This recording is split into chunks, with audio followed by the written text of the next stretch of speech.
Thank you for listening to this PodcastOne production. Now available on Apple Podcasts, PodcastOne, Spotify, and anywhere else you get your podcasts. PodcastOne presents the Steve Austin Show Classics. I'm inside of a tour bus with John Cena, the lead dog here in the WWE right now. And we've been talking for 15 minutes. John's on a tight schedule, squeezing my ass in here right before they go live at 5 p.m. here in Los Angeles. And I wasted 15 minutes because I had the pause button pushed. But we thought we were talking, and it sounded real good. Guys, anyway, you missed some great stuff. We found the meaning of life. Pay-per-view listed stuff, but we go, and I'm not going to redo that. No, we're just what I do want to bring to the first thing I want to say then, now that we are recording, is I want to say congratulations on a hellacious run. Your run that you're currently seemingly right in the middle of, because I see 3, 6, or however many years you want to keep going in front of you, or whenever you put the brakes on. But you're putting together one of the best runs in the history of our business. And it's been through, everybody knows, I do my show for the working man, and you have worked your ass off ever since you got in the business. And I remember one time back in the day, I was stone cold, don't remember the building, you had just had a match, you was the prototype. Yeah. Yeah, that was a long time ago. It might have actually been either here or Anaheim. Now, who would have figured? Yeah, I think it was. And but I who would think have that figured still back goes in the down the days annals when you was of the worst prototype? dark matches in the history of And now here we are. And that's, man, geez, how long is that? It's probably 14, 15 just about ago? 14 years ago. Yeah, Yep. and you was a good-looking kid, and we had words, and can't remember what exactly it was. I didn't know what the prototype was, but obviously you looked good, but didn't have the gimmick figured out. Yeah, it was just right as I broke into the business, trying to find out what it's all about. And, What was the thought process behind the prototype? you know what? You know the cat, Chris Bell, of the Bell family, Mark Bell's brother. Yes. Saw me in Gold's Gym and said, "What are you doing wasting your time here?" I was just working literally, I'd show up to work at 5 in the morning, and I lived in my car outside, so I'd shower in the gym at night and do whatever. Right. I'd pretty much hump till midnight and do everything, from work the protein bar stand to work check-in to fix equipment, everything in there. Right. Bell comes up to me and says, "Why are you wasting your time?" And he's referring to Mark Bell, and known as Smelly Bell. And his brother Chris. Chris did Bigger, Faster, Stronger. Yep. And give a shout out here to Mark Bell over at Super Training Gym in Sacramento, California. Yep. Strongest gym in the West. Strongest gym in the West, indeed. He's the guy we're referring to. So we used to talk Raw and WCW all the time. We used to talk WWF and WCW all the time. And they finally just said, "Why are you wasting your time?" Straight up. I got a guy who's training us. Smelly was training at the time. He said, "If you've ever been interested in doing this, it's going to cost you a little bit to get in, but I think you should come down and take a look." And as soon as I saw a ring, as soon as I saw Rick Bassman's UPW piece of crap ring, I knew I wanted to at least give it a try.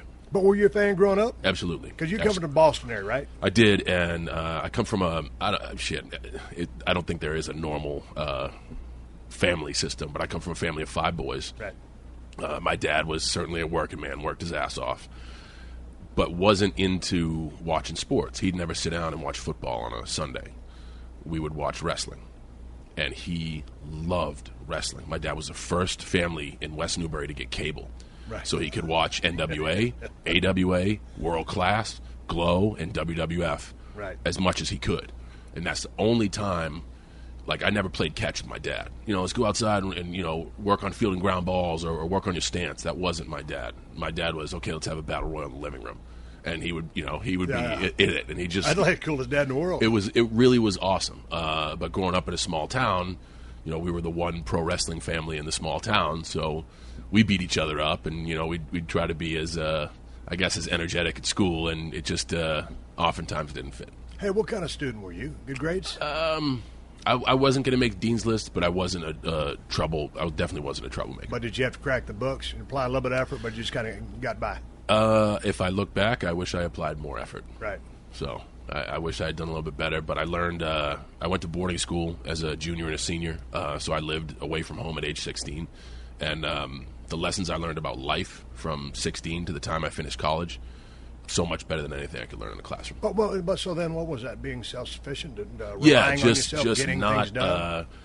Not having that safety blanket there to fall through. I went to preparatory school on financial grant. So I was one of there's rich kids that go there and there's poor kids that go there, and I was one of the poor kids. So I had to wash dishes, I had to work at the student store and do whatever I could. And then when I went to college, I had to work student security and work in the student store again and supervise the dorm rooms and take these crappy jobs that caught me a lot of heat but would give me a paycheck every week just so I could get by. Now, you ended up, I didn't even bust out my notes, but I got all this down. The name of the college you went? Springfield College. Springfield College. Yeah. And you were an exercise physiology major. You Yeah. got a degree. Yes, I did. What were your plans to do with that degree? You know what? This is such a awkward thing to say, but I wanted to go to college to play football. Yeah, and you did. Yeah. You played Division III, and you Played were Division All-American. III. I was an All-American. I was a team captain. As a 18-year-old, I really wasn't looking to 25 or Right. 35. And not too many people are. So when I picked my major, I just picked something that I knew about. I Right. knew about the health and fitness industry. I knew about working out. It was really a passion of mine, still is to this day. So I figured it would be an easy major. And it was, not because the classes were a cakewalk, because I was interested in it. Right. But after I graduated, I didn't know what the hell I was going to do. And I ended up just coming out to Venice because I figured that was like the mecca of health and fitness. I'll find work there. And you've been banging around the gym, during your college days. Yeah. And so, were you competing already? I had, as far as bodybuilding was concerned, I grew up in a really piece of crap gym in Amesbury, Massachusetts called Hard Knocks. That was just run by a hard-nosed dude. Right. If Mick from Rocky could be real life, that dude would be Dave Knock. Right. And he kind of instilled in me at a very young age, there is no substitute for hard work. You show up, you clock in, you get shit done, period. Right. And anything else is an excuse, and they don't tolerate that. And, Right. and the cool thing about Dave was, even at his age, he would hang right with you. So it's not. I also learned that there's folks that just stand there and bark at you like a drill sergeant and never lift one weight. But the dude who can be right next to you, going through the struggle with you, and then say, hey, if I can do it, you can do it. Like, there's something to be said about that. Right. So he kind of instilled that into me at a young age. And when I used to come home from prep school, he would have me kind of follow a bodybuilding regimen just to stay in shape over the summer. He didn't want me slacking. And then when I was 18, I was looking all right. And he was like, hey, we want to throw you into the show at the end of the summer. Right. And that became like the tradition. I'd go play football during the school year. I'd come home, and my off-season regimen was like a bodybuilder program, so I could show up to the preseason lean and ready to go. Right. Now, dude, you got good genetics from a bodybuilding standpoint. But, dude, you're also one of the strongest cats I've seen in the gym. Some of the stuff you've done in the ring, it kind of blows my mind. Some of the bodies you've been throwing around. What are your best in the three lifts? And I know you like Olympic-style lifting. Yep. But let's talk powerlifting right now. Let's talk about the squat, the bench press, and the deadlift, because I know you just hit a new PR on the bench. Yeah, finally, after chasing it for about 4 years, I PR'd at a 481 bench. I put that on Twitter. You can see it at John Cena. I try to keep the fans up to date with kind of what I'm doing. Best squat ever is 600. Best deadlift ever is 664. And thank you, Mark Bell, for the deadlift advice and the benching advice. He kind of taught me how to bench and how to deadlift, so I owe him for those PRs. But people watch our business, and they know it's entertainment. And they think a lot of what we do is smoke and mirrors. A lot of it is just guys focusing on their strengths. Right. And I've been blessed with the ability to work hard and stay strong. And I kind of like showing that off in the ring. But just so people don't know or don't think it's, that isn't really what it is. I also like to, using social networks, let my fans in on the fact that, listen, this is really happening. This is really going on. This is really how we train. And on Twitter, you're at John Cena. Yep. On Facebook, I just read on MSN. I keep my laptop on my MSN for my homepage. I just saw that you surpassed Kobe Bryant as the most liked athlete here in the Staples Center in the United States or the world. In the United States. Yeah. That's badass. That's just a testament to the reach of the WWE. Right. I mean, one can only speculate if Facebook had been around when the Attitude Era was around. The absolute statistics, it really goes to show how well Vince promotes his product and how far globally WWE reaches. One thing I like about you, John, is every time I've seen you, you always have a smile on your face. And I've seen you when you had a smile on your face and you were smiling through pain and being dead dog tired. But you have always had a smile on your face. And that's the straight up truth. The schedule is absolutely crazy. It's highly demanding. You paid a lot of damn dues. You are having such an interesting run in the business. It's almost like you're walking on the edge of a razor blade. Sometimes you get into an arena, and I'm watching Monday Night Raw, you have some of the people booing you. Yeah. You have some of the people, most of them cheering you. And I always It look depends at on the city. Yeah, it depends on the city Yeah. of the percentage of which way it goes. Oh yeah. But I always and people once they pay their money for that ticket, they have the right to do exactly what they want to do. Sure. That's what they're there for. Absolutely. But they all do it, from my opinion, with respect. There's not one person out there, I think, that can watch the program and not have a ton of respect for what you do. But when you go out there and you get that mixed reaction, what's going through your head? Because, from my days in the ring, you're trying to be either a babyface 100% or a heel 100%, love or hate, and you're walking that razor blade each and every single night. Does that mess with your head? No, not at all.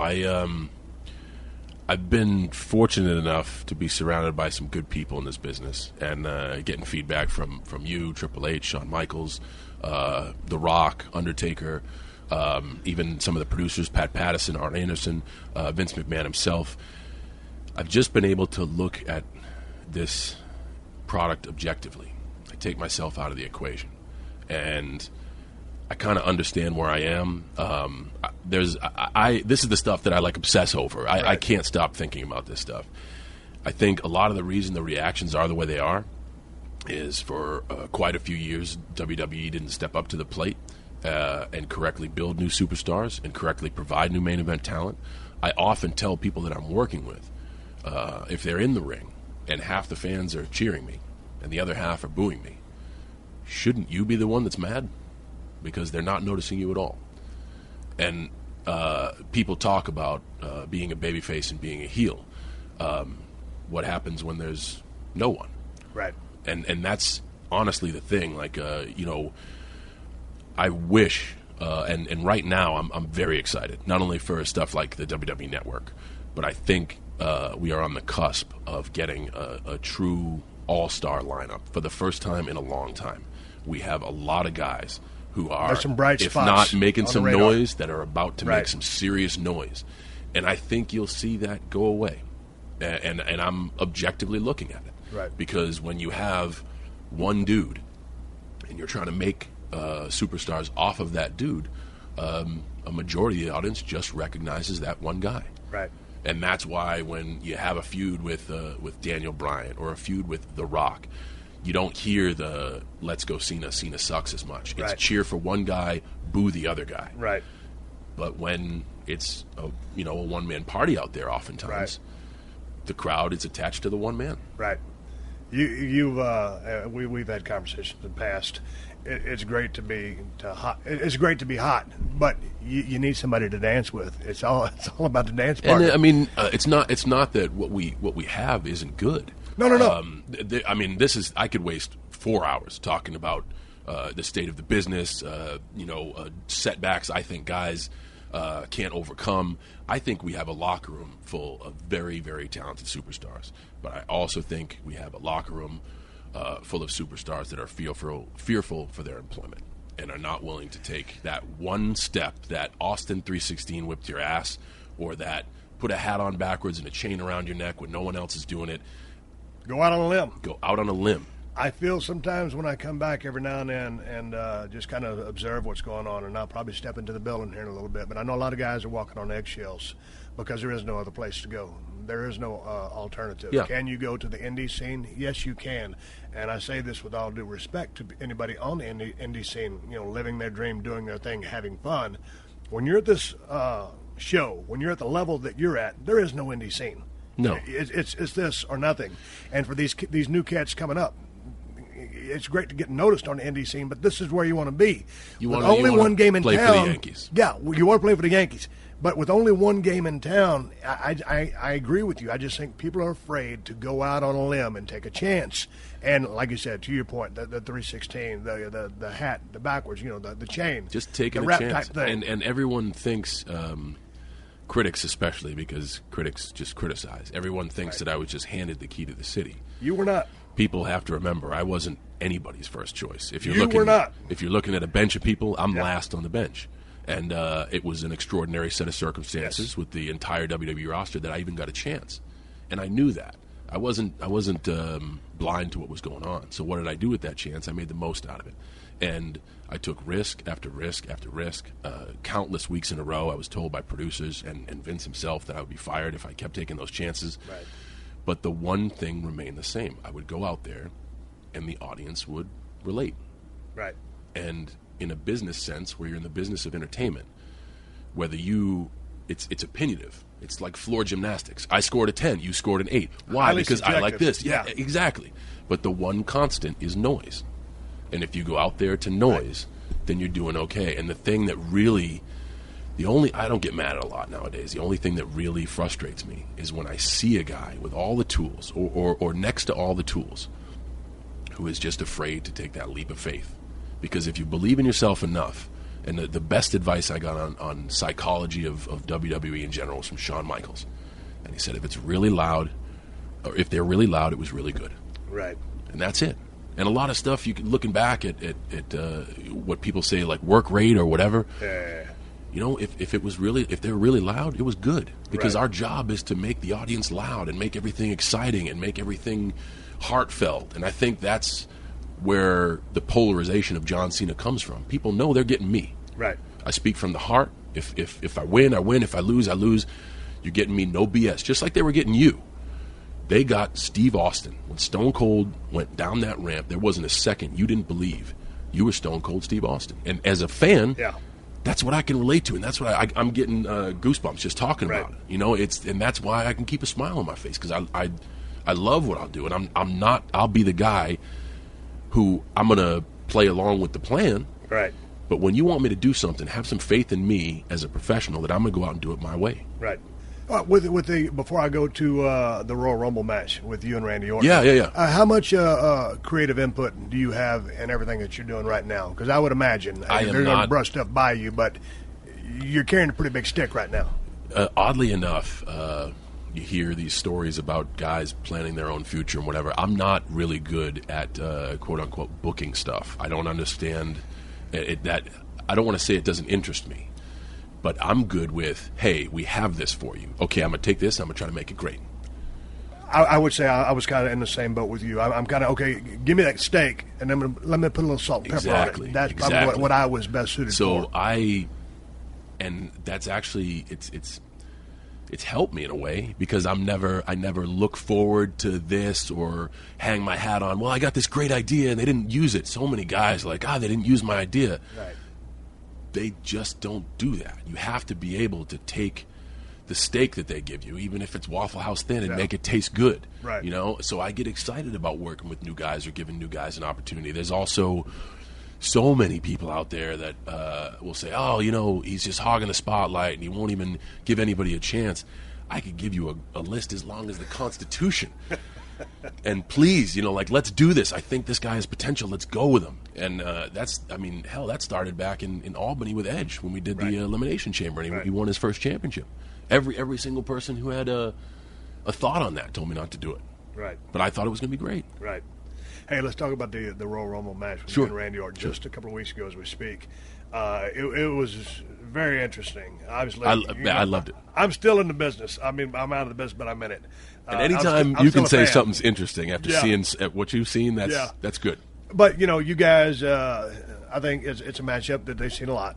And all of a sudden, you know, maybe they wanted a little bit more Daniel Bryan or whatever. You know, was heading into the Royal Rumble. And so there you are, the top guy with another top guy, two premier hands, and the audience is going absolutely crazy with the cat calls of different names, and you guys in there trying to tell you a story. Man, I don't hear very well, but you put me in a squared circle that's 20 by 20, I can hear a mouse fart way up there at row 100. Yeah. And so when you're in there, you do something to elicit a response. Based on that response, you proceed accordingly. Sure. All of a sudden, when that crowd's not giving you that feedback, what was going through your mind? I mean, I know you've been there way more times than I have. So what's going through your mind when something like this is happening? Debatable, but oftentimes you find in certain cities, certain circumstances, certain audiences, the audience after WrestleMania, the day after WrestleMania, anytime, sometimes we go to Toronto, sometimes we go to Montreal, an audience for the Royal Rumble. It is the most diehard WWE collection of the universe that we get. Right. And amazingly enough, disinterest is silence. It's absolute silence. Right. When you see people walking up to the concourse to go get nachos and a beer, Right. that's when you got to reevaluate yourself as a professional. Right. But if they're just blatantly cat call after cat call after cat call, a lot of the nights, I've often said this, the WWE Universe is our biggest superstar. Because if you film our show in an empty arena, Right. it's not as exciting. Right. But with all that chaos going back in the crowd, and our audience likes to be involved, like chants can spread like wildfire. Right. So if you get a group of 1,000 that starts chanting one thing, pretty soon the whole arena is going to be chanting. And as a professional, when all those chants have nothing to do with you, I even think there was a "We Want Divas" chant or an "End This Match" chant. But through all that, through the 30-minute cat call episode that we had, there were undeniable moments where people regained interest in what we were doing. Right. And in those circumstances where the audience wants to be the star of the show, Right. it's best to just let them be the star of the show. Right. That's it. I mean, I wish I could have a magic hat and produce Daniel Bryan to whip both of our asses and save the day. But the company has a plan. That wasn't on the plan that night. And so it's Randy and I out there doing the best we can to give the audience what they want. And when they completely just don't want to see you and see another guy, at least they're telling you they don't want to see you. It's not, well, let's go get a T-shirt. Right. And that's the biggest thing. I always, years of dealing with the mixed response has kind of ingrained that in my head. The one time you really need to be worried is when they go up and get a T-shirt. Right. Yeah. Here we go. All right, go ahead. The STF. Is that what it's called? Step over, toe hold, face lock. Yes. You got to snug that thing up for me. Please? I'll do my best. You're listening to another classic episode of The Steve Austin Show, only on PodcastOne. Hey, man, do you own or rent your home? Sure you do. And I bet it can be hard work. You know what's easy? Bundling policies with Geico. Geico makes it easy to bundle your homeowners or renters insurance along with your auto policy. It's a good thing, too, because you already have so much to do around your home. Go to geico.com, get a quote, and see how much you could save. It's Geico easy. Visit geico.com today. That's geico.com.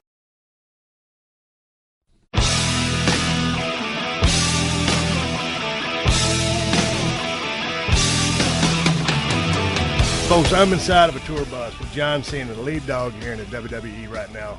Let's talk about cars. I know you're a big car collector. Back in the day, you had a bunch of muscle cars. Yeah. And you probably still got a bunch of them, but you kind of got into some Italian stuff now. Yeah. So you're big into the cars. Anything new?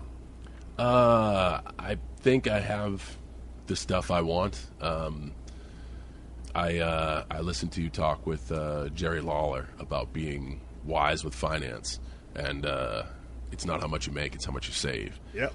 And I viewed the cars as an enjoyable investment. You can't really drive a stock certificate around town. Right. And when I knew the muscle car market was going to hell before it did, I kind of flipped my investment into what I felt was a safer investment, and it's done me well so far. But I really have a passion for automobiles. I've had it since I was a kid. Every time I talk to you, dude, you're spitting out VIN numbers. I mean, trim packages. I mean, and that's color the thing. Like everything. I mean, I'm not going to get under the hood and take apart a motor and bore it out and stroke it. But I really am fascinated with what auto manufacturers do, what they come up with. I don't need the newest, latest, greatest. I fall in love with designs and just certain cars. I think that's why I liked all the old stuff.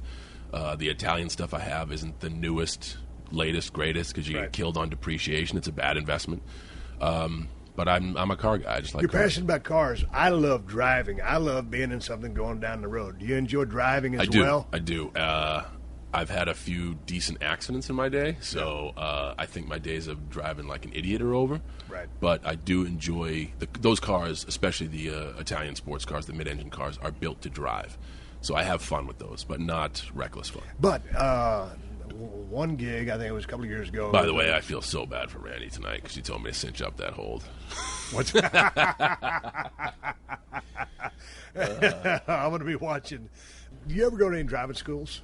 No, it's been one of the things that I've been wanting to do for the last couple of years because I just love to drive, and I'm not trying to be a race car driver. I just want to go to a performance driving school just to up my skills and go through the paces and do a 3-day course. Yeah. You ever done anything like that? I have not, and that's any desire to? I would love to waste a weekend, but you ain't got a weekend to waste. I don't have. Yeah. It's a strictly a time thing. What are you passionate about other than cars? I mean, I know. As we talked, a lot of times you would just go to your gym. You got a badass gym down in Florida, and you said you just spent a couple hours in there training. I get that. I know you love the iron. Yeah. But what else do you do when John Cena is not working and you're working damn near 24/7 every single day because you love to be on the road? What else do you do? Honestly, Steve, it's going to sound extremely one-dimensional, but I know a crazy older gentleman that's just as one-dimensional. It's going to sit at gorilla position tonight. I think about this. I think about WWE as a whole, not just me as a performer, because this is a very ego-driven, selfish business, and a lot of people think of it from their perspective and not the perspective. I think of ways we can better the company, better ourselves. I'm taking Mandarin in my off time to try to expand our markets in China because with all how's that going? It's a tough language, but we don't have enough development in China. We should be better over there. A lot of cats over there, and they love entertainment. The economy is thriving. They've developed a strong middle class, a strong upper middle class. They love entertainment. Right. And WWE translates language. Right. But for some reason they don't understand what we do. And for us to be able to get into a market like that and to be able to tour over there, to be able to be televised over there, to be able to bring the network over there, that would be an enormous financial boost to the machine. So in my off time, I lift, I drive around from the gym to my house, and I'm trying to get us into China, I guess. So how's the Mandarin lessons going? How far down the road are you? I've been studying for about a year now in my off time, so it works out to be, on average, 2 to 4 hours a week. Now dig this. Back in the day when I was living in Atlanta, Georgia, started going back and forth to Japan, I figured I'd get the big idea and get one of them 16 cassette language kits. I listened to one cassette. I could say "Simose" and something else, and that was all I got. So with this process, what's your you got an instructor working with you? I do. I'm not good with the cassettes. I'm not good with the web, like they want to do FaceTime stuff. I'm good like this, talking with someone, because they can get a feel for me. They can get a feel for what I want out of the language, how I want to communicate. So I have a good tutor, and we meet whenever I can. It's not much time, so it's going to be, I think in a year, I would be the equivalency of like achieving like a freshman education in Mandarin. Right. So it's going to take a long time. Got you. But China will always be there. I like I said, I keep saying I do this show for the working man, and I'm sitting here in your bus, and I talk to you on occasion. How often we talk, man? Every couple of months. Yeah, I'll be honest with you, it's not long enough because you always have insightful advice. I remember a story between you and I. And it's always been, oddly enough, you've always just been kind of a ship passing in the night. Yeah. But I remember after it'd been a while since you'd been back, but you were around, and I was on SmackDown, and I had seen the worst of times, like when everybody was gone, and they brought up the OVW class, and we were doing, events in DC with 700 people paid. Right. So I saw some pretty bad stuff, and we were at Staples, and it was looking pretty good, and I had started getting a little bit of shine. I was feeling pretty good, and you in classic Austin form, you actually came up. How you doing, kid? I said, I'm doing pretty good. Everything going all right? Yeah, it's actually going pretty good. Like, program's doing great and everything's doing great. And we were at the gateway so you could see inside the arena of the Staples Center. And you just said to me, he said, "Hey, what's that up there?" "What do you mean?" "That black curtain. We didn't have that type of shit when I was performing. This place was sold out." "All right, kid, good talk." And then you just walked away. And it was a subtle hint to, no matter how good you think you're doing, you can always do better. And you were so good. Yeah, I wasn't trying to stick it up your ass. Or No. Because I've heard you tell the story before, and I didn't mean it as an insult. And it wasn't taken as an insult. And that's the thing. Like, a lot of this business is false motivation. They'll pat you on the butt and say, "Oh, good match." Right when you come through Gorilla, they'll pat you on the butt. "Oh, you did great." I wish there was more motivational reinforcement like that, because that day I was like, you know what? I'm not quitting until this place is sold out. And when it's sold out, we're doing LA Coliseum. Right. And when that's sold out, we're going to do San Francisco's ballpark. Like you get the perspective of, man, you may be doing good, but do not ever rest. Do not ever settle. As long as you're riding this train, your goal is to make it better. Period. And I took that to heart, honestly, dude. Man. I mean, anybody and anywhere can apply that to their life. Honestly, I think so. And you say I walk around with a smile on my face. I do, because I try to take that approach to life in general. I've seen guys in this business come and go with bad attitudes, and it consumes them, which sucks, and it rots the people around them, which equally sucks. And this is a pretty good gig. And I've seen guys come in with an okay attitude, all of a sudden get a little TV time, develop a bad attitude because they get the big head, and they think, okay, now all of a sudden, and that's one of the things that I just cannot stand, to see a kid get a little television time and all of a sudden their head gets big and they lose perspective. You should never, ever lose perspective in anything you do. And the people you pass on the way up is going to be the people you pass on the way down, man. Always treat somebody the way you want to be treated. Yeah. With respect. And we all, as human beings, we have our good days and our bad days. Absolutely. That is totally understandable. It's okay to have a bad day. But just swimming upstream the whole way, I don't understand it. We get to go out there and... It's the greatest job in the world. It beats sitting in a cubicle, man. Yeah. Oh, man. I love it. Nothing but great memories from my time in the business. I always talk to you about longevity.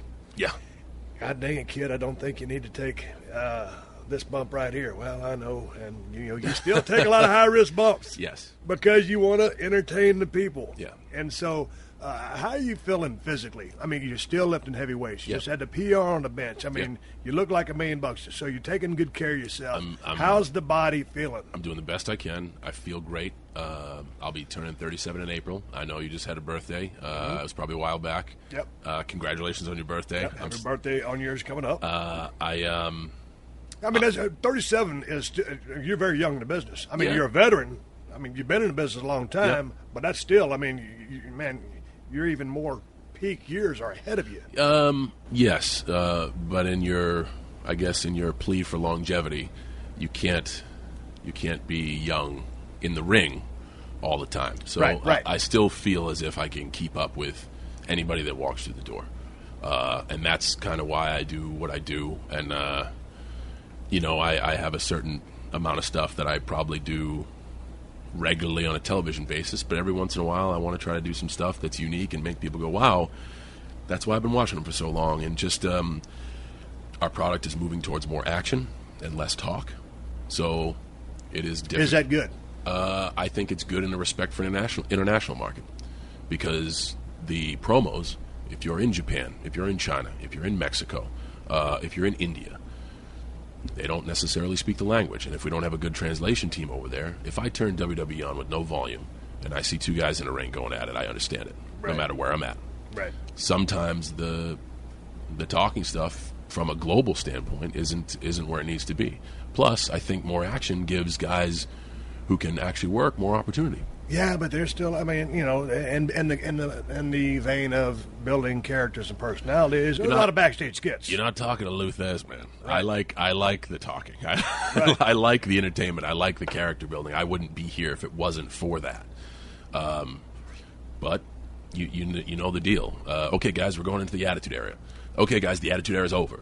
Okay, guys, we're going to more action. Well, they kind of come and go. That's the thing. Yeah. It's just the wave the business is riding now, and if you either adapt or you get out.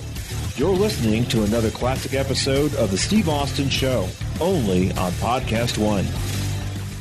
Hey, man, do you own or rent your home? Sure you do, and I bet it can be hard work. You know what's easy? Bundling policies with Geico. Geico makes it easy to bundle your homeowners or renters insurance along with your auto policy. It's a good thing, too, because you already have so much to do around your home. Go to geico.com, get a quote, and see how much you could save. It's Geico easy. Visit geico.com today. That's geico.com.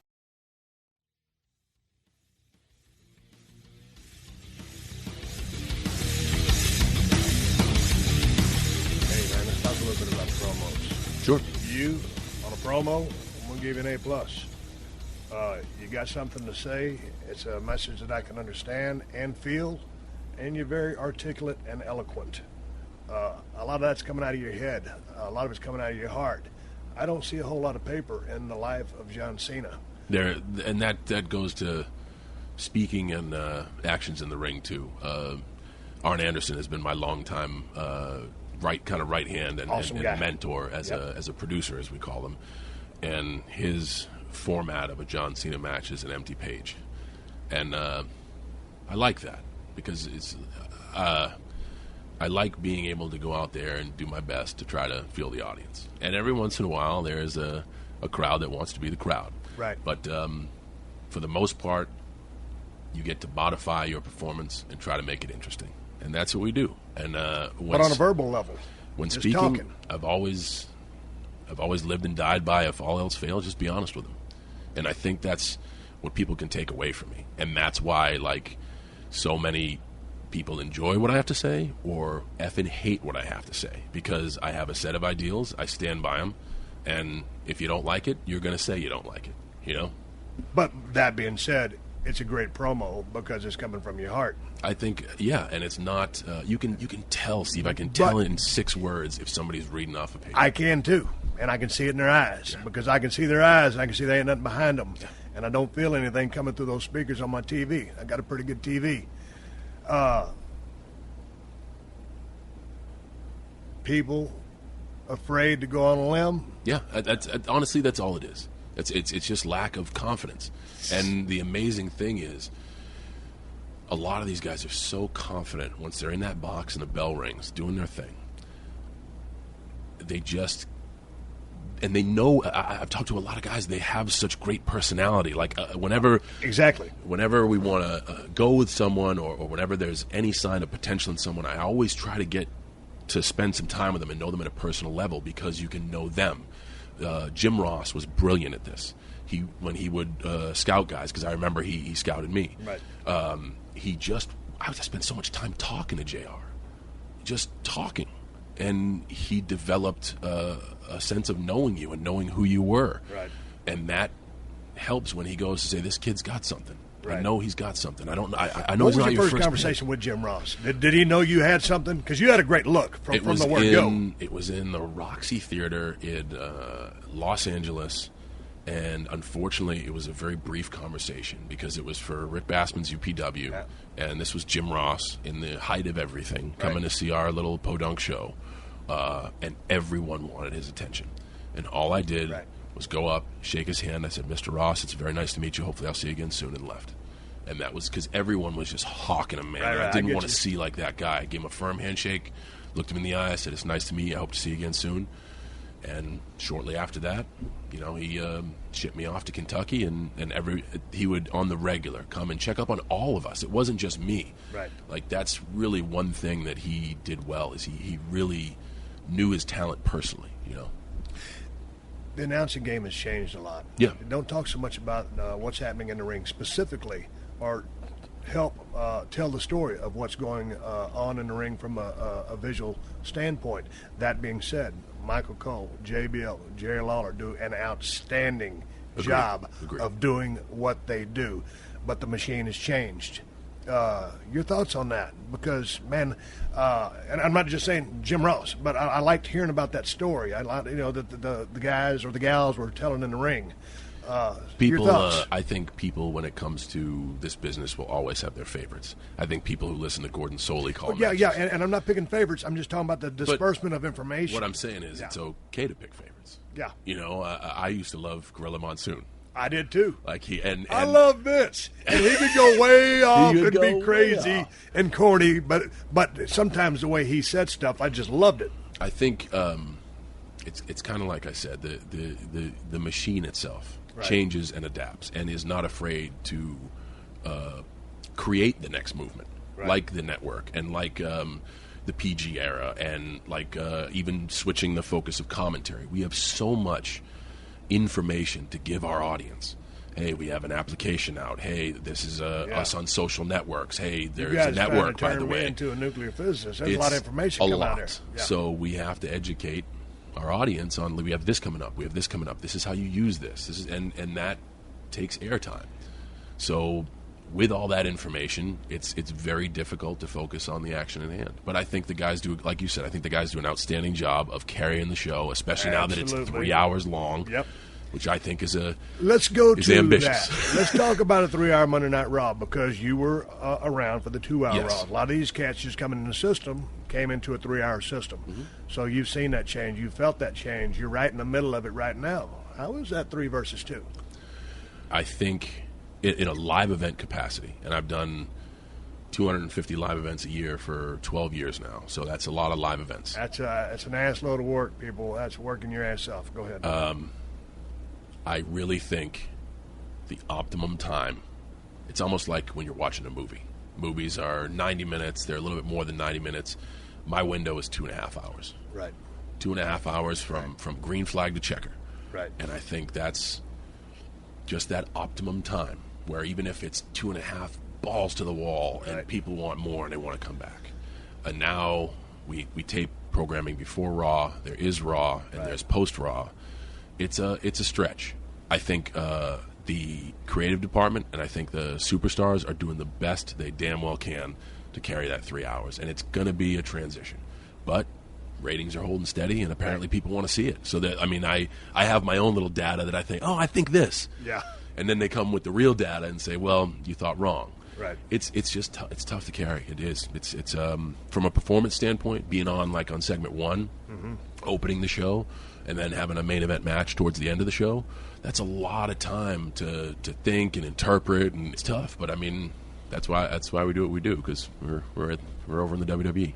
Hey man, let's talk just a little bit about what's going on down there in Orlando, Florida, with the Performance Center. We'll talk for another couple of minutes. I know you got to haul ass and get ready to go do the show. The thing is, when I get to talking about all this, by the way, I never do these interviews. Usually they put me on general type interviews with the same old questions. I love talking about this stuff. I could fill your recorder with stuff. Oh, I know. And the thing about it is, before I talk to somebody, I do a lot of research. And then I was trying to print out all my stuff today, and I had a big malfunction, let's say it. And I said, you know what? Let's just go in there and shoot the breeze. Yeah, but every other interview is going to say, you went to school here, or you did this, and your first match was against this, and this is who cares? They'll be able to get that information. And well, it's good for a cat who just got in the business. Yes. But when you've been around as long as you, it's kind of like, okay, that's the last thing I want to talk about. It's the same old stuff I've been talking about. I mean, dude, I'm still doing it to this day. Every now and then I go on a show. I was on the Arsenio Hall show the other day. Had a wonderful time with that cat. Very good on his feet. Loved it. And I'm doing a pre-interview, and they're talking about, how you came up with 316, this, that, blah. I'm like, guys, really? Yeah. I said, everybody knows that. So, they asked those questions. I answered them. And as soon as we got there, I took him off script, and he went with it, and we had a blast. Yeah. So the Performance Center down in Orlando, y'all are cranking out cats. How many cats are down there at a specific time? They got football players, athletes, people off the street. I think they got about 70 to 100 current superstars in training down there. Superstars in training. But the purpose is to have a lot. Yeah, and damn right, because you got to weed through those cats. You do, and the purpose of building the Performance Center was to attract more superstars to WWE. Yeah. Because back in the day, it was easy. Yeah. You go to a territory. I like this guy. He's coming to play for us. I like this guy. He's coming to play for us. There was a training ground. There was places for places for them to get their chops. By the way, by the time they got to New York, they would already be seasoned. Yes. And the system just kept on moving. Now, with the fall of WCW, it was about 15 years ago maybe, we have hit the point where we can no longer draw. We can no longer pick from certain promotions or even the competition. We have to develop our own. So we're now in that point of being just open, like this is where you go to train. By the way, it's just as good as any Division I college facility. You'll get all the, you'll get everything you need to be ready for WWE on the road. I think it's a fantastic move. The facility is beautiful. The TV facility is beautiful. If you can't make it there, you just don't have it. That should be the slogan of the place. But WWE Performance Center. If you can't make it here, you just weren't meant for it. But the thing about it, I mean, it was a great move by WWE to do this. I mean, because you must to survive. Yeah. If you cannot rely on the indie scene out there and some of these cats, and whatever kind of training they've had, it's about being self-sufficient. Forever, Vince has been so good at adapting, and that's I truly admire that about him. He has such foresight, and his ability to adapt to stuff that I would never even think about. That is such an admirable trait, and I think he's just ahead of the curve once again. Like, okay, we have to advertise this. We have to make it the big deal. Right. NXT is going to go on the network. Like I said, those guys who are in their infancy are now going to have opportunity in front of the world. Like, I remember wrestling in Danny Davis's gym in OVW, Kentucky, in front of 50 people, and that was our TV broadcast. Yeah. We do Sunday shows in front of 12 people. Yeah. And that was a little booth in a brick building with no bathroom, but it was awesome. But times have changed. I could say, well, back in my day this and back in my day that. Yeah. I loved those times, but I would also love to have the luxuries they have in the Performance Center now. Right. Hey, when you look at where you're at right now, we're sitting on a badass tour bus, and you've made well for yourself. You like I said, you just putting together one of the best runs in the history of the business, and I'm so proud of you. But when you go back and talk about those old OVW days, a little old dark, piece of junk facility, 50 cats in the audience. I mean, those were probably some of the best moments you've ever had in your life. I don't talk to Nick Dinsmore enough, but Nick and I were real close in those early years and stayed close for a while afterwards. And we always refer to that time as Camelot because it was. Right. I mean, you slept in your own bed every night. You were driving from town to town, and it was all through Kentuckiana and down in Tennessee a little bit. And it was just a lot simpler. You were learning the business. You were kind of finding your way. We had great mentors in Danny Davis and Jim Cornette, so we had a good minds around us. Right. I was in an unbelievable class of talent. Me, Dave Bautista, Randy Orton, Brock Lesnar, Shelton Benjamin, Ron Waterman, Brian Keck, Sylvester Terkay, just a group of superheroes. So. Yeah. And we had a great group of Kentucky kids who were unbelievable in the ring and knew how to work, and they made us all look better than we were, and we were very grateful for that. And it was just, it was a great time. It was a great time. I was going down the road one day, USWA. I was traveling with Dutch Mantel, Chris Champion, and I was going to work with Danny Davis that night. I'd seen the card. And so, man, I'm a young guy in the business, not even a year. And, of course, Danny Davis, Nightmare Danny Davis, has been in probably at that time 15 years and was a hell of a hand, great psychology, premier worker. And so I figured, man, I ain't got to think about nothing. Because I always call all my matches because I don't hear very good. And so, I'm just going to listen to Danny, because he's a veteran. And by all rights, I should. And so I just went up to him before we went out. I said, hey, Danny, I said, anything you want to do tonight? He goes, no, I'll just listen to you. I said, and this is the kind of guy Danny Davis is. I said, Danny, I didn't think of anything all day. I just figured I'd listen to you because, you're you. Yeah. And he goes, no, kid. He goes, I seen your work. You got it. If you get lost out there, I'll give you a hand. And that's what Danny Davis did for me back in the day and trusted me and got me out of a couple of jams that night in the ring. And I always loved working with him. One quick story. We had a battle royal one time. Danny used to like to chop people. Yeah. So I backed him in a corner. I started chopping him about 3 times, and he spun me around and started chopping me. And after about 3 of them, I hauled ass because the dude had the hardest hands in the world, and he was beating the tar out of my chest, almost bleeding. So I left him a little note. Danny used to always travel with a camera, and I went to the dressing room because I was eliminated somewhere in some little crappy town. And I left him a note that said, F you and your chops. And I was over across the dressing room waiting for him to read it. And when he did, he started laughing. But Danny Davis, who helped you out, helped me out. Back to the Performance Center. Who are the guys training these cats in the ring? There's actually a pretty decent crew. Bill DeMott, Norman Smiley, Nick Dinsmore's finally down there, Billy Gunn. I want to say there's a crew of about 7 trainers. And they also have a lot of WWE Superstars are still based in Tampa. Some are now based in Orlando as well. So you have a current flux of WWE Superstars coming in there. Right. Now, they bringing the WWE Superstars in there for a reboot or just to filter through and drop some 411 on these cats? I just think it's for more information. Honestly, they're giving the people who are down in NXT every single chance to succeed. I mean, their practices can go from camera straight to Connecticut, live time as it happens. Yeah, so not only do you have your trainers down there, but you have who's ever watching on the other end of that in the tower looking at you as well. Might get an opportunity. Yeah. How often do you go down there? Since it's opened, I've been down there 4 times. Now, your day, what are you going to? You going to go down there and give them a motivational speech? You down there drop some information on them, talk about the road? I've actually done different things every time I've been down there. First was a TV broadcast at Full Sail, and I was just advertised main event, so I was not on television. I was just afterwards for the house. But after I talked to the entire group, they have an auditorium set up that the group changes in, but I talked to the entire group and told them what an opportunity NXT was, because it is just that. Like, Triple H goes to every television taping. Right. You don't have a better chance of getting spotted by somebody than by him. Like that, every time you go through the curtain in NXT, you got a chance to break out. Right. And then another time was when I was rehabbing my elbow, so I actually got in the ring and got to get in the ring with some of the guys. I just did a muscle and fitness shoot for a cover that's going to come out in Wrestlemania. I did it in the Performance Center, and I worked out with Antonio Cesaro, which he is another abnormally strong cat. I've heard. Yeah, and just wonderful in the ring. He is the stuff he does is pretty impressive. And I was down to the Performance Center itself just to take a tour of the place, check it out, and I wanted to talk to the students, but they didn't have anybody there. What is Cesaro's background as far as strength goes? I know he's an athletic phenomenon. Is it powerlifting? Is it he's Olympic-style lifting? He's a little bit of everything. I think he's like me. He's been bit by the Olympic-style lifting bug. He is just naturally strong. It's fun. It's fun to watch him. It is fun to watch him, and I'll say this: I'd like to see him keep filtering through the process. I see a superstar in that guy. So do I. I think he's in the making. Yeah. I don't think he's found it yet, but I think he will. I think the one thing he is missing is what we spoke about earlier. You have to find yourself, and you have to let the audience hold on to yourself.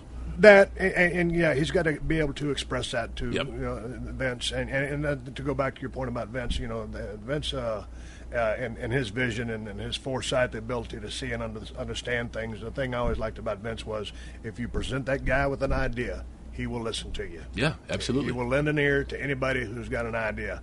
Obviously, the higher up you're on the totem pole, the easier it's going to be to get to him. He's being pulled in so many damn different directions these days. It's hard to get a word in, but I mean, he'll listen to it. If I could use your airtime, because hopefully some of my colleagues are going to be listening. Go ahead. People think he's unattainable. And this is it is an individual business. It's built on individual personality. I am the guy who's the total other way. I'm a company guy. I'm a team guy. But if you're an individual and you have something you believe is successful, why don't you take it to your boss? Right. Why don't you take it? And I have this. I want to do this. Let him say no. Right. But a lot of people get stuck at that door, and that's where the gossip sites or whatever develop this black cloud of there's this sort of politics and there's this sort of BS. The politics for me at the end of the day is to make sure our bottom line is the best it can be. Right. So if I got a guy who I think is going to make some noise out there, why wouldn't I push him? No matter what he looks like, no matter what he works like, we're in the business of making individuals. Right. And all creative can do is do its best to estimate what that individual wants to say. Right. And a lot of times you got somebody that isn't you trying to create for you. And if you don't take your destiny into your own hands, you're going to be reading off of paper. I'll tell you a quick story about myself. I want to ask you a WrestleMania 30 question. We'll wrap this up. I want to ask you a WrestleMania 31 question. Okay, but let me go first. I was walking across the parking lot back one day. I think TV was Lowell, Massachusetts, going in. And this is back when times were tough. We were working live that night, but we were also taping next week's show. Yeah. So, it was cheaper to produce. Walking across the street, I'd been watching the show, noticed they were editing my lines. I said, "Hey, Vince, you got a second?" "Sure, Steve, I do." I said, "Hey, man, I noticed when I'm watching the show back, the show that you guys are taking to post, you're editing out a lot of the stuff I say. I just want to know why you're doing that." He said, "Well, quite frankly, Steve, you're popping all the guys in the truck." Hey, dude, if you can pop the guys in the truck who have seen and heard everything, you can entertain anybody. So I told him, I said, "Hey, man," I said, "you got guys here 6'10", 7 feet, 300, 350 pounds. I said, "I'm 6'2", 250, black boots, black trunks, goatee, and a bald head." I said, "If you take my personality from me, I cannot compete. But if you give me my personality, I can compete with anybody you got here." Yeah. "Okay, Steve." He stopped cutting my lines. Bam, I took off like a damn rocket. Off to the races. Put the machine behind me, and there it goes. So to follow up on John's note, any current WWE superstar kind of thinking about something, take the initiative, make the step, go talk to the old man. We affectionately call him the old man. I'm speaking about the man, Vince McMahon. WrestleMania 30 question you had for me. I had a 31 question. So we'll go in order of okay. chronology. We'll go 31, then we'll come back to 30 real quick because I know you got to go. It's right up the road from Marina Del Rey. We're going to do it in Santa Clara. It's April 9th. I'm giving you enough lead time for your schedule. I'm not going to say anything more than that. I'm just going to say that there is an event in the beginning of April in Santa Clara. That's WrestleMania 31. Is that where it's going to be? It's going to be in the 49ers' new place. We're opening that place for them. So we're going to do it justice, and we're going to – I'd say we tear the roof off, but it's open air. Unbelievable. I mean, I'm thinking, yeah, giant outdoor event on the West Coast. Easy drive for you, hop in the Suburban, Easy 400 drive. miles up the coast. I bet I can get a couple tickets to the show. I bet I could get you some backstage and in-ring passes if you were interested. I'll let you think on that for a while. You got a few podcasts to do before you answer. But I'm just tossing up the volley. Okay, tossing up the volley. WrestleMania 31 in Santa Clara, California. And the news of San Francisco 49ers. So that is badass. Awesome news. Okay, we're heading on the road to WrestleMania, number 30. Yes. God dang, 30 years. Yes. Going to the Superdome, right? Yep, Mercedes-Benz Superdome, yep. How's the road looking for you? Right now it's uncertain. Right, and this is that weird moment where if you don't win the Royal Rumble and you aren't the champion, even being the champion, the Elimination Chamber, we have that February Elimination Chamber pay-per-view, it's uncertain. And a testament to the WWE Universe is the fact that we've sold 60,000 tickets to WrestleMania 30 on virtually one competitor, not even a match, one competitor. So WrestleMania itself stands alone. I've looked at every WrestleMania I've been a part of, and this will be 10 for me. Every single year, Vince finds a way to do it bigger and better. So I don't know what we got planned, but I know it's going to be bigger and better than last year. That's all I got. That's all you got? I mean, that's it? Well, Here I am wired for sound. I'm talking to Steve Austin. This is great. I'm going to go make my way into, I don't know, I might go in the building. I think you should. I think maybe you should be like, hey, Vince, I sat down with Cena. He was telling me you guys got an event in at the beginning of April, WrestleMania 31. I don't know. I got a year to get in shape. Yeah. Hey, I appreciate you giving me an hour of your time. I know you're busy as hell. It's very interesting to watch me continue your run. It's going to be one of the greatest in the history of the business when it's all said and done. It's already up there due to the amount of work that you put in. You're walking on a razor blade. It's the damnedest thing I've ever seen. You do it with class. You do it with a smile. I do this show for the working man, and I'm sitting right across the damn table from a guy who's working his ass off. John Cena, thank you for joining me, and I'll catch you down the road. Steve, I just want to tell you before we go, when you saw me at the network launch, and I said I wanted to do the show, and you were like, I got my recorder right here or whatever, I'm not one of those guys who are like, yeah, you got a show, I want to do it, and then just give you the business and go. Right. Thank you so much for having me on the show.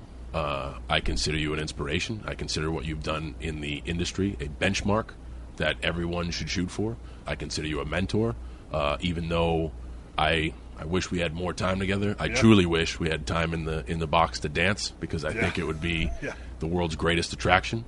But when I said I wanted to do this, I meant it. Not to just spend some time to talk with you, catching up, but because I truly look up to you, and it's been an absolute pleasure. Anytime you want me to come back, we'll work it just like we did this time. We'll find the time to do it. I'd be happy to be a guest anytime you have it. You got it. Thank you. Thank you for joining us for another classic episode of The Steve Austin Show. Please leave a rating and review on Apple Podcasts and tell your friends. For more Steve Austin Show, go to PodcastOne.com. That's PodcastOne.com.